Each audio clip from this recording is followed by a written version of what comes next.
Bismillahirrahmanirrahim. Allah berfirman di dalam Al-Quran, Innani anallah. Innani, sungguhnya aku, atau sungguhnya saya, anallah. Ana, saya, Allah adalah Allah. Allah juga berfirman di dalam Al-Quran, Inni anallah. Ini sungguhnya aku atau sungguhnya saya, anallah, saya adalah Allah Subhanahu wa ta'ala.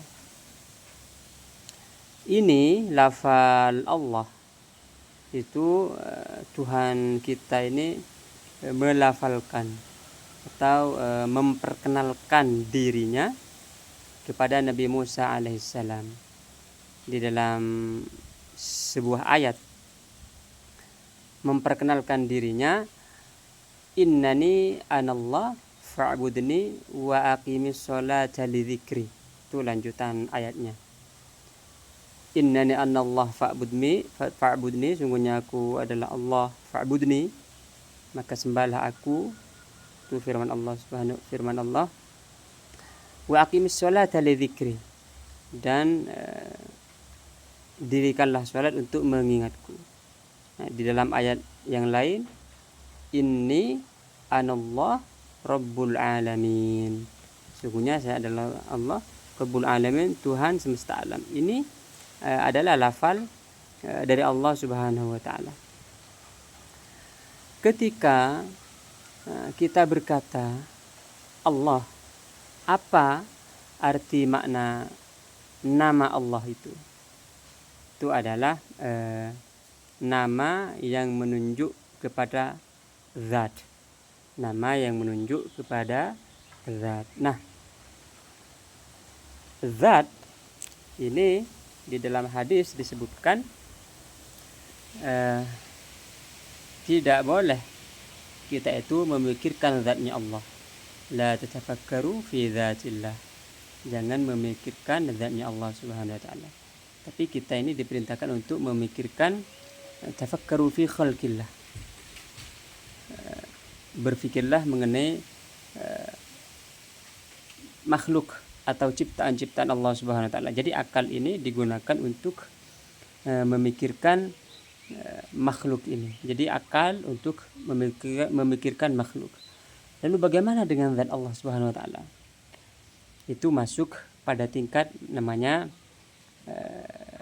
sir, ya'lamu sirra wa akhfa. Ada sir di sana. Jadi ini harus dilalui itu maqam nafas, maqam jiwa, maqam nafsu, lalu di atasnya itu maqam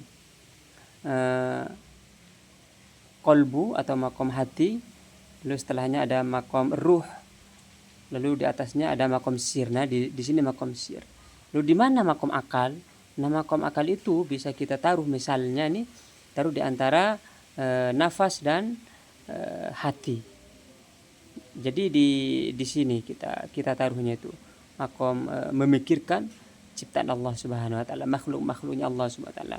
Nah, untuk zatnya Allah ini kita di tingkat sir. Itu ilmu ini disebut dengan ilmu hakikat atau ilmu ma'rifat.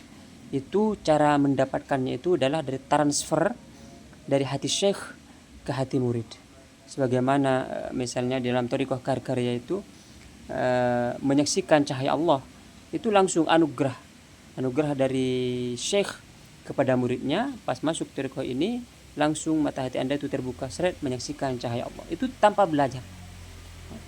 Kalau kepada cahaya Allah saja belum sampai, ini kan sudah di maqam qalbu itu.